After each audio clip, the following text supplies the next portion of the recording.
Hi friends, তোমরা সবাই কেমন আছো? আমি তো অনেক ভালো আছি। আজ শ্রাবণ মাসের প্রথম সোমবার, আর আমি কিন্তু শ্রাবণ মাসের প্রত্যেকটা সোমবার উপোস থেকে বাবার মাথায় জল ঢালি। এবছর শ্রাবণ মাসে 5টা সোমবার পড়েছে। আমি কিন্তু 5টা সোমবারই উপোস থেকে মহাদেবের মাথায় জল ঢালবো। তোমরা কে কোন সোমবার করছো একটু কমেন্ট বক্সে জানিও, বা কে কটা সোমবার করছো। এখানে দেখো ফুল, চন্দন, বেলপাতা, দুব্বো, মিষ্টি, ফল কেটে নিয়েছি, এমনকি দুধ, গঙ্গার জল, মধু, ঘি সব একসাথে মিশিয়েও নিয়েছি।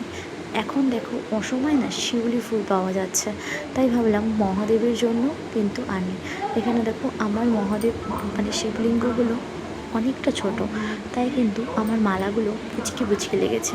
একটা মালা থেকে আমরা কিন্তু কেটে নিয়েছি। আর এখানে দেখো নীলকণ্ঠ দিয়ে সাজানোর পর মহাদেবকে কত সুন্দর না লাগছে।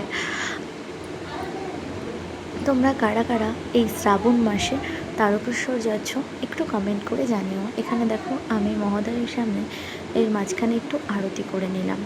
আর সবাই একসাথে বলো হর হর মহাদেব।